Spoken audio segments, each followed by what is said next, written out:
10 सालों से देश में एक अलग तरह की राजनीति आई है।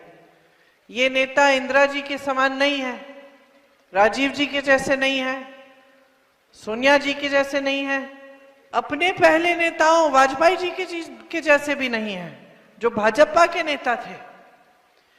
आज के जो नेता हैं भाजपा के, बहुत अहंकारी हैं। उनकी नीतियां गरीबों के लिए बन नहीं रही हैं, जनता के लिए बन नहीं रही हैं। उनकी नीतियां सब बड़े बड़े खरबपतियों के लिए बन रही हैं।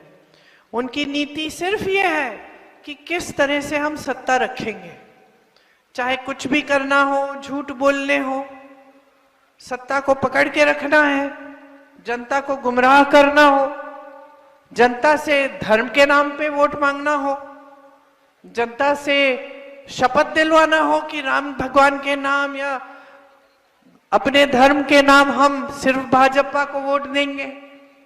तो ये सब क्यों हो रहा है? आपने कभी सोचा है कि नेता आपके सामने आता है, अपने काम नहीं गिनाता, आपसे धर्म के नाम पर, जाति के आधार पर, भगवान के नाम पर वोट मांगता है? क्यों होता है ये? कभी सोचा है? ये इसलिए होता है क्योंकि नेता चालाक होता है। नेता अपनी जवाबदेही कम कर रहा है। नेता ये परिस्थितियां बना रहा है कि उसको 5 सालों के लिए काम करने की जरूरत नहीं है। 5 साल बाद उसने जब आना है आपके सामने, धर्म का नाम लेना है, आपका वोट ले लेना है, 5 साल और सत्ता में रहना है। ये समझ गया है वो कि जब मैं जनता के जज्बातों की बात करूं, जब मैं धर्म का नाम लूं, बोलूं कि धर्म संकट में है, उनको बता दूं कि ये बाकी जो राजनीतिक दल हैं ये सब धर्म के विरोधी हैं, तो जनता मानेगी। क्योंकि धर्म तो देखिए हम सब धार्मिक हैं। भारतीय जो व्यक्ति है, महिला है, वो धार्मिक होता ही है, चाहे किसी भी धर्म का हो। धर्म को मानने वाले हैं हम सब। तो हमको कब कोई आके हमारे घर में दुरदुरिया कर ले और कह दे कि वचन लीजिए भगवान के नाम, भाजपा को वोट देंगी, तो हम वचन ले लेते हैं। क्योंकि धर्म हमारे दिल के बहुत करीब की चीज है। जब हमारे पास कुछ नहीं होता, हम भगवान का नाम लेते हैं, भगवान मदद करेंगे। जब सब आशाएं टूट जाती हैं, तब भगवान हमारे दिल में रहते हैं, हमें सहूलियत मिलती है।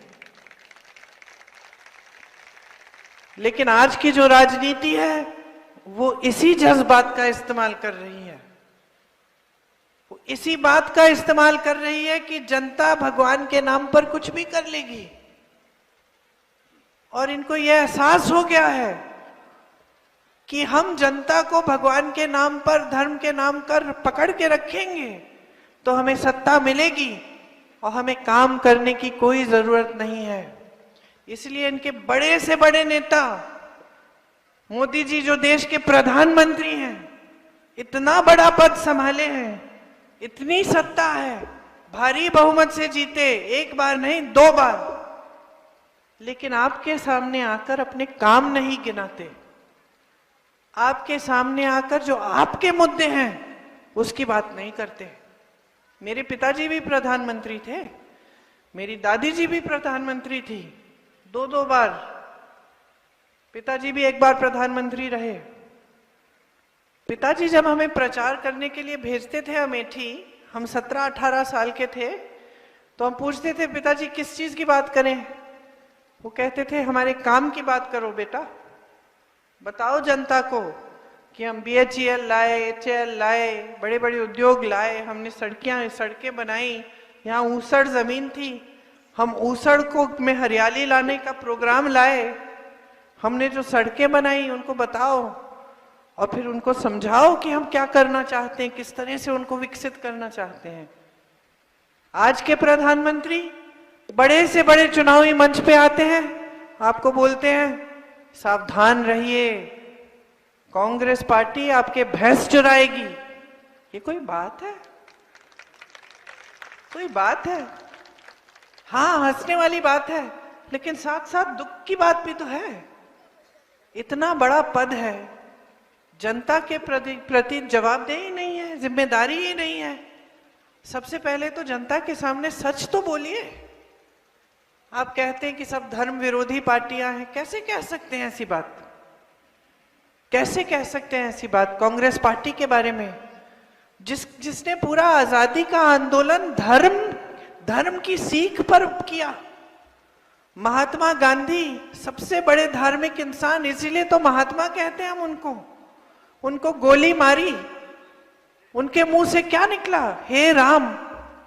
पूरी भगवत गीता की जो सीख है उसके आधार पर हमारा पूरा आंदोलन चला। दुनिया में सबसे एकमात्र आंदोलन था जो अहिंसा के बल पर चला। बाकी जितने भी आंदोलन थे साम्राज्यों के खिलाफ, हिंसा थी उसमें। महात्मा गांधी जी ने कहा, हमारे धर्म ने हमें सिखाया है सत्य के पथ पर चलो, अहिंसा से आंदोलन करो। और पूरी दुनिया ने देखा कि इतना बड़ा साम्राज्य झुक गया उनके सामने।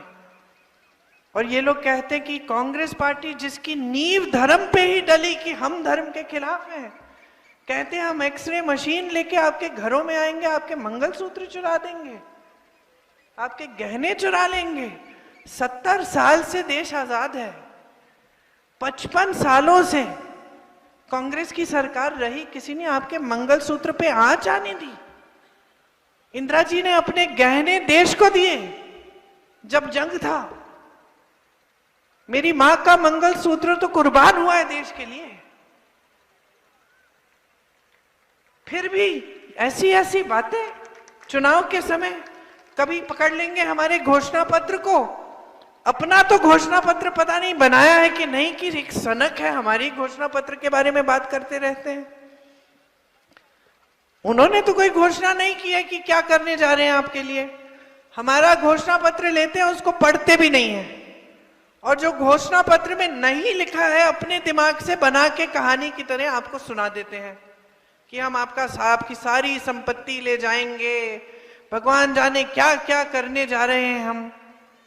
जबकि हमारे घोषणा पत्र में सीधी सीधी बातें लिखी हैं कि 10 सालों से मोदी जी की सरकार ने देश की सारी संपत्ति जो देश के देशवासियों की मेहनत से बनी थी अपने बड़े खरबपतियों को दे दी है, मित्रों को दे दी है। कैसे? आज देश का कोयला किसका है? अब जोर से बोलो ना। हाँ, देश का कोयला अडानी जी का, देश की बिजली कुछ अडानी जी की है, शायद कुछ अंबानी जी की है।